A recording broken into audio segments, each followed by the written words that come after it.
Our next in-person mastermind is coming up this fall, and we're heading to Vegas.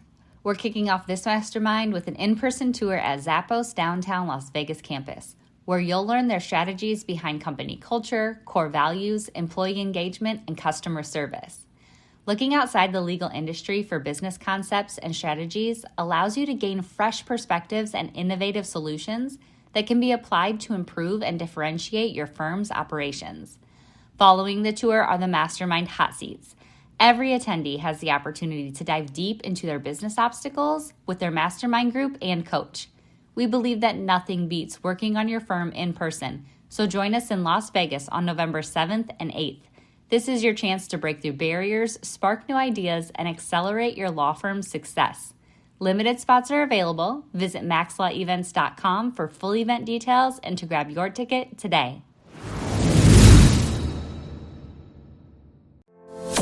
Run your law firm the right way.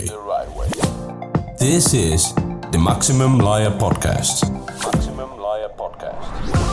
Your hosts, Jim Hacking and Tyson Mutrux. Let's partner up and maximize your firm. Welcome to the show. Welcome back to the Maximum Lawyer Podcast. I'm Jim Hacking. And I'm Tyson Mutrux. What's up, Jimmy?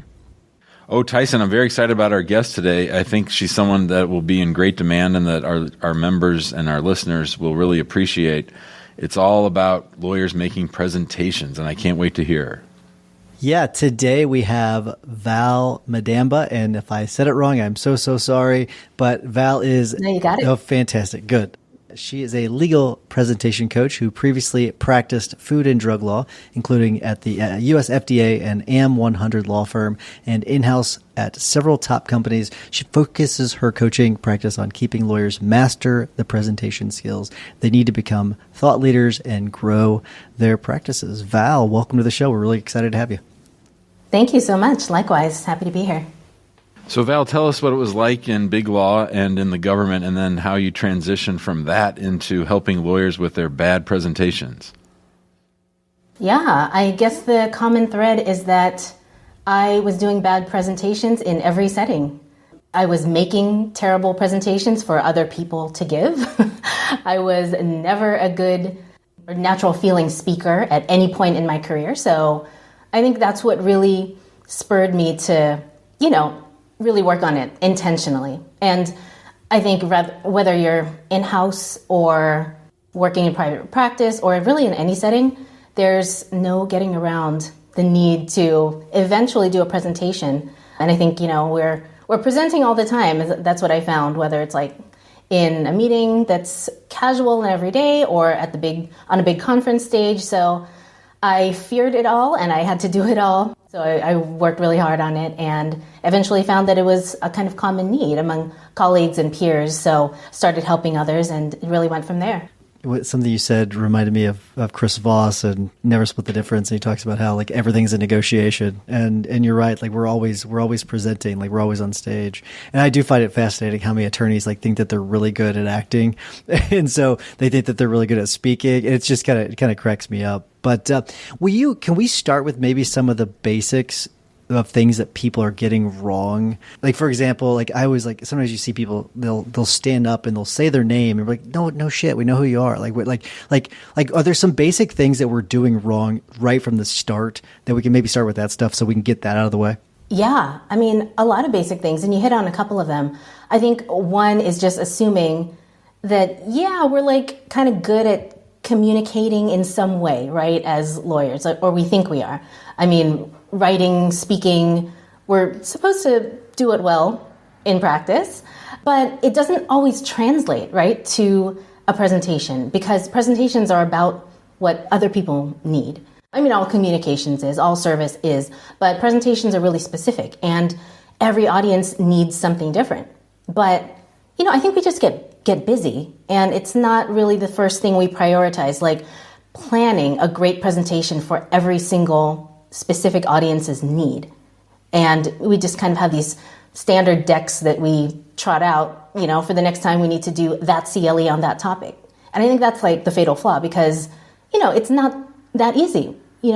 Legal topics do not play out in the same way, they do not have the same relevance for different audiences. So I think that's the first thing, really tailoring and focusing on that, the practice and the putting aside the time to tailor a presentation to each audience. And I think that, I think time, again, is really the key challenge that I find. And just making the assumption that what we have to say is extremely interesting at all times to all people. I think that's another fatal assumption. How about using plain language? I think one thing that lawyers often do is we just drop into legal jargon and people's eyes glaze over and they're like, what the heck? Absolutely. And, it goes again to audience. Why would we assume that they would like to hear us speak in jargon? I mean, plain language, plain English is a good bet in every setting, I would say. Even if we're talking to fellow lawyers, I find, right? Because how much time and attention do we really all have to spare? It's not a lot. And the clearer we can get, the better. I mean, clarity has got to be the number one goal, I think, of legal presentations. Let's stay on this just for a second, because I mean, I think it's easy for us to say that, right? But how do we, in the writing process, right? So we're going through, and whether you speak off of an outline or actual script everything out, and maybe you have advice on that too, but how do we take that, whatever that thing is that we're reading from, and make it where it is simpler? Because whether you're speaking to a bunch of 8th graders or you're speaking to a jury, whatever it may be, how do you, I don't want to use the term water that down, but how do you water it down so it's simpler? Yeah, I think the first step is starting with, what is the thesis? Like, what is it that you would like your audience to do differently? Because ultimately, a presentation is about inspiring or motivating some kind of different action, right? Even if it's small, and even if it's kind of just a change in state or a change in a way of seeing things. Like, what is that difference that you want to catalyze in your audience? And then just being really clear about it and having a thesis, right? Like, I think that is the number one thing to start with. So have a thesis and then be able to say why it matters. So an action and a benefit. And if we do that for each audience and we put that in just plain language and have that be the filter for everything that we say in a presentation, we should be clear, right? Like, it's all about an advantage or a change to the audience, if that makes sense. Let's say that hypothetically you were working with an estate planning attorney and they were going to have one of these dinners where they send out postcards and they have old-timers come to a steak and baked potato dinner and they get to hear a presentation on all the reasons why it's important for them to have a solid estate plan. How would you walk that attorney through preparing that presentation? Yeah, other than that first step of identifying, what is the one action? And I always try to have folks whittle it down to just one thing, because as we know, everything is complicated. Everything plays out in many, many different ways, right? And one presentation, isn't the mechanism for getting everything done. It's kind of for creating awareness or making folks aware of pathways and alternatives, right? So decide what is that one thing you want to focus on.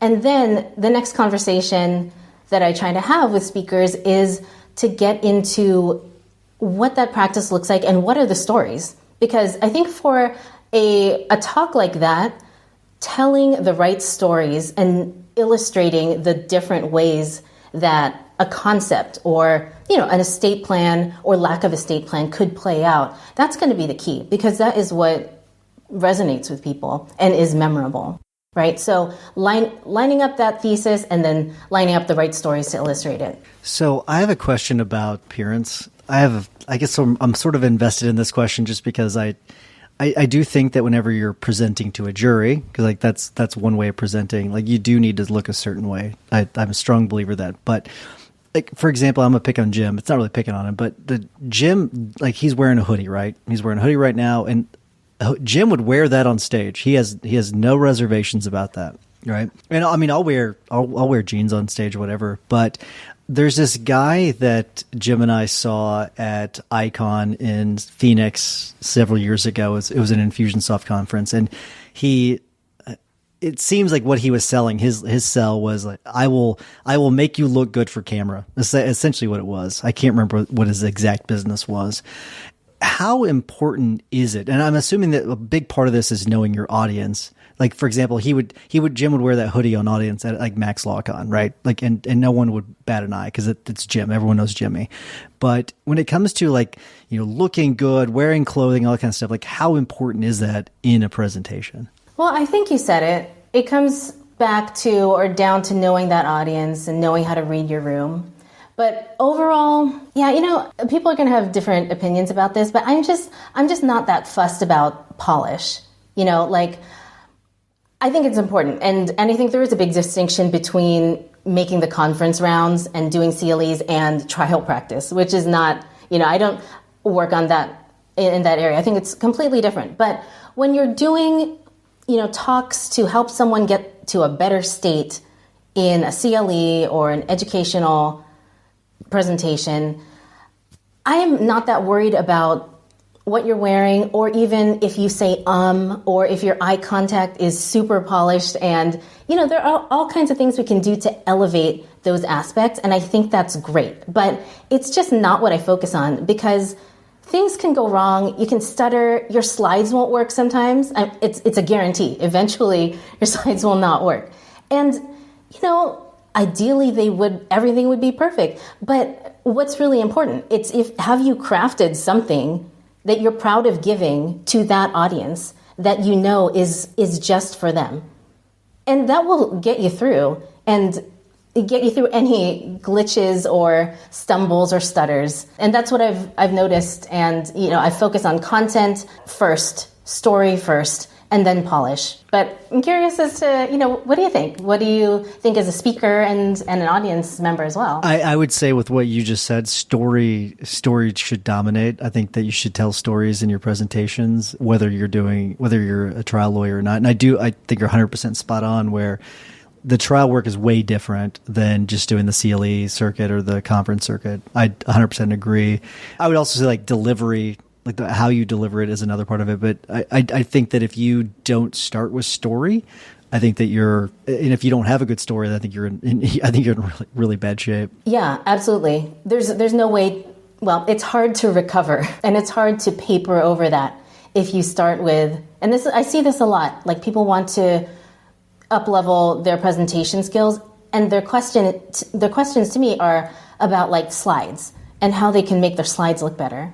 And I see a lot of firms doing this too. They're investing in like nice looking slides. And that's not going to do it. Like, that's good, but save it and get the content right first, get the tailoring right, and then make it look great. We are recording this in 2023, and in my book, most people these days are turned off by high polish. I think that if you come in too slick, especially younger people, they're so cynical and so worldly that they're like, forget this person. I don't trust this person at all. I think when you say the or when you're wearing a hoodie or when you're doing things a little bit silly and not traditional, I think that goes a long, long way. Yeah, I totally agree. I'm seeing a lot of that in just the legal community, legal tech community in general. You're listening to the Maximum Lawyer Podcast.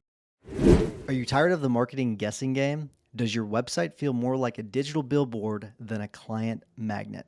If you're nodding along, you're not alone. And it's time to stop the uncertainty and start getting real results. Let's talk about your marketing spend. Are you just shelling out money every month and crossing your fingers? Do you ever wonder what impact your marketing is really having on your revenue? Well, it's time to take the guesswork out of the equation with Rise Up Media. We've been working with them for over a year, and the feedback from our fellow members has been fantastic. Rise Up Media is here to take your marketing to the next level.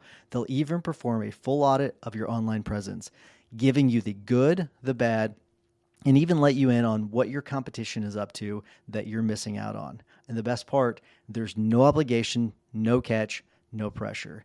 If you decide to work with them, their contracts are month to month. That's right. No long-term commitments tying you down. So what are you waiting for? To learn more about how Rise Up Media can transform your firms, visit riseupmedia.com/maxlaw, and Rise is spelled with a Z. riseupmedia.com/maxlaw. Our guest today is Val Madamba. She's an expert in helping lawyers do non-trial presentations, and we're really glad to have you, Val. Val, one of the things that I've been working on, and I do a lot of presentations on YouTube, so I do a lot of my talking on YouTube, and one of the things that I've gotten a lot better at is being able to talk and think about the next thing I'm going to say at the same time. I was watching the news this morning, or a roundtable on the news, and I was watching the people. It's a hard thing to do, to be able to know where you're headed but still be talking at the same time. I can knock out a YouTube video where I talk for 5 or 6 minutes straight without necessarily having any notes. Do you have any tips on how lawyers can develop that skill, or how I could get better at doing that? Because it's tough. Yeah, it's tough. I've always struggled with it as well, especially, first, I was doing the traditional kind of presentations where it was just like bullet points and data points, and there's no way to remember that. So the first thing, I'm a broken record, but it goes back to story, because it's not just for your audience, it's for you too as a speaker. Because every story has an arc, and an arc is something that you can remember. And an arc is also easy to put down on a sheet of paper, so you don't have a billion note cards flying all over the place. And, a mistake I've made a lot is to try to bring with me into a presentation really detailed notes. So I'm feeling good, everything's written down, impossible to use though in the moment, right? So what I always suggest is to do a really spare kind of keyword diagram. And so you see the big keywords that mark each kind of point in your story, and everything just kind of comes flooding back. It's easy to rehearse with, you get the muscle memory, and then that'll just trigger your memory. And that's the way to do it. That's the way to rehearse. And I would say, memorizing, at least for me, anyone I've worked with, it just doesn't work except for maybe a TED-style talk. But even then, I think that keywords is the way to go, and keeping it really within a narrative arc and really kind of clean. I'm right there with you when it comes to the notes, because I usually, whenever I stand up to speak, I'll usually have an outline, but it's like 3 or 4 bullet points. And it's just to jog my memory, because otherwise if I write too much in there, I will just get lost, and I'll just go off on my own little tangent, and I'll throw the time off. And so just having those out, the little, bare bones outline is pretty helpful for me, but I'm sure it just depends on the person. But are there certain elements that we should be including in every single presentation? Because I can't remember the words you used, but early on you answered it. I think you mentioned a couple things, but I wasn't sure if that's what you meant. But are there certain elements that we should be including in every single presentation? Yeah, substantively, it's hard to say, right? But I think, again, it goes back to what are those markers along the journey of that you want to take your audience on. So again, it starts with that thesis, but it also starts with thinking about what the status quo is of that audience. Everyone's starting in a place. Every audience has some particular challenge that you wanted to address in your talk. And think about where is it that you want them to be in the end. It doesn't have to be some epic shift, and usually it's not an epic shift, but I think the essentials of any presentation on any subject matter are acknowledging that status quo, usually with a story to begin with, and then illustrating it along the way with different stories, a range of specific stories that get the audience to that better place. Do you apply a couple of different kinds of compliance options or compliance tools, a checklist or something that you can illustrate in a few ways, and then what does that mean for them in the end? So an illustration of where they are and an illustration of where you want them to be in the end after your solution is applied. You mentioned an interesting phrase, and that was muscle memory. And I think there's really no substitute to practicing and just being in the regular habit of giving presentations. I think the more you get used to talking on your feet, the more natural it gets. And can you talk a little bit about that? Yeah, I 100% agree. There is no substitute. And going back to the idea, or no substitute for practicing all the time, and recalling that idea of, presentations being things you do every day, right? So a presentation Doesn't have to be a big stage, but, conversations, meetings, a 15-minute meeting. Like, how can you make this meeting as efficient and effective as possible so you can, respect the time of whoever is on the other side. So really thinking about every interaction, not as some sort of performance necessarily, but, how can you serve best that other person? So thinking about the practice in that way. And I think when it comes to actually getting ready for presentation, I always start way earlier, or suggest starting way earlier than you think. So if you're preparing a presentation, don't save the rehearsal, which a lot of folks do, for the day before or even a few days before. I would say get started with rehearsing when you're like 60% of the way done with your content, 75% maybe, but you're going to flesh it out through a lot of back and forth. So what sounds good? What feels like it sounds right when it comes out of you? And when you are in that rehearsal process, you're going to inform the content too. So that back and forth is shaping your talk and also helping form that muscle memory. So start before you're really ready. I do 100% agree with that, but I do find that the more I practice, I do lose a little bit of the passion whenever I'm doing it. And I don't know if that makes sense to you, but like I do sometimes feel like I lose a little bit of the passion. And so it's not as strong sometimes, but do you have any thoughts on that? Because we are getting close to time, but I do want to ask you about that because of what you just said, but it's something that I notice I lose a little bit of it. So any thoughts? Yeah. I find that definitely happens to me. And I hear that a lot.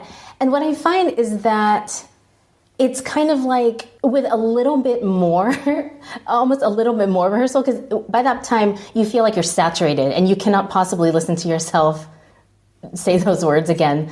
But maybe with just a little bit of space and time away from it, I find that it consolidates, and then you are able to let that muscle memory just trigger the words coming back. And I do think that just giving yourself a little bit of space from hearing yourself has worked wonders. I was just working with this one woman who was going to give like a TED style talk, and she was coming across that same like, I just don't sound like I care at all, because she had been rehearsing for like a month, but just a little bit of distance, and then some couple of rehearsals at the end, and then don't rehearse at the very last minute, because I find that people get flustered with that as well.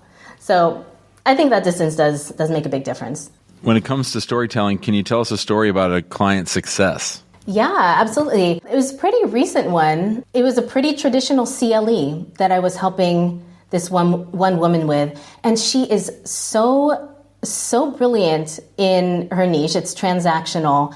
And she was just having a lot of trouble finding the story.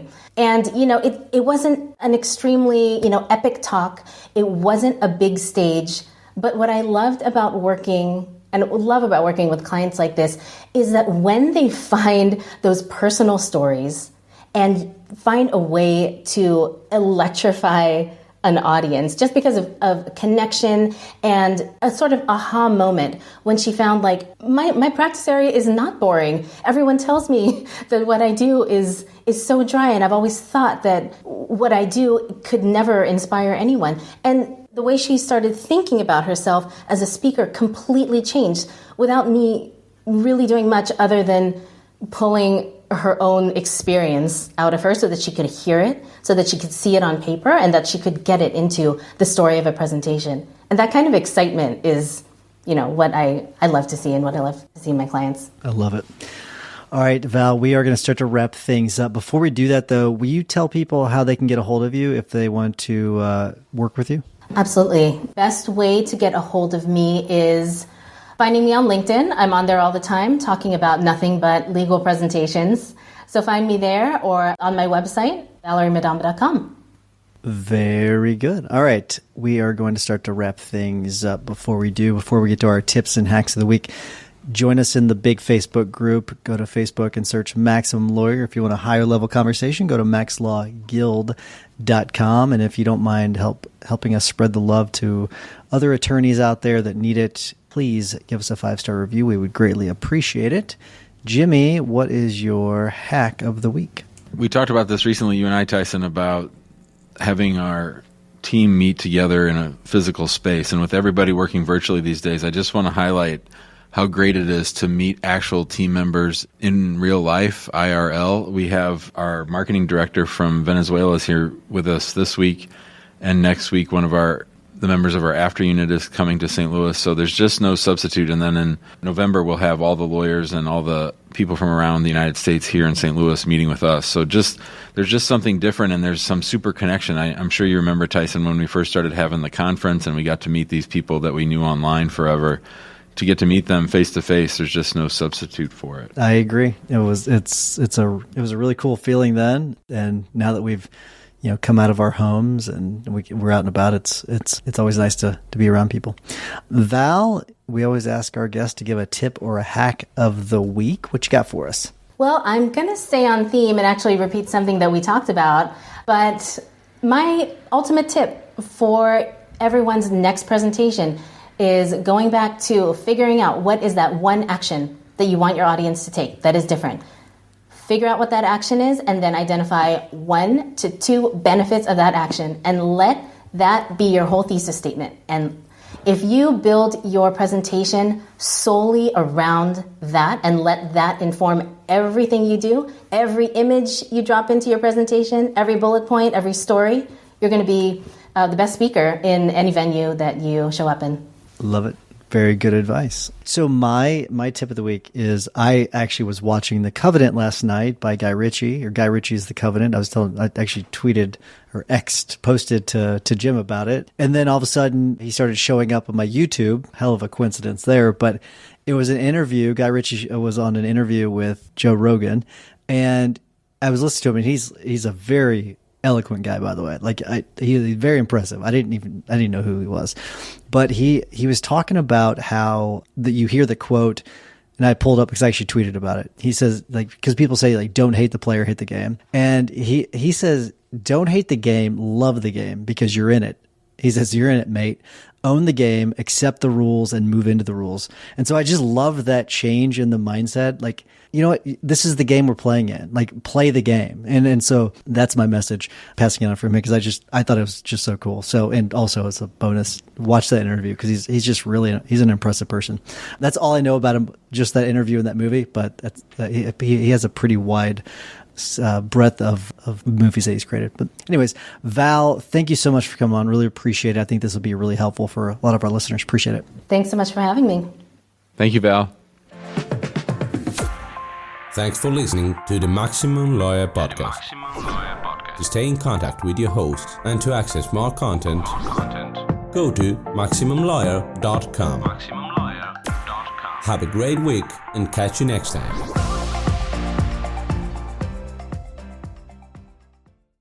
Before you go, have you heard Jim and Tyson talk about the Guild on the podcast or in the Facebook group? If not, you're missing out on some really exciting things happening with Guild members and their law firms.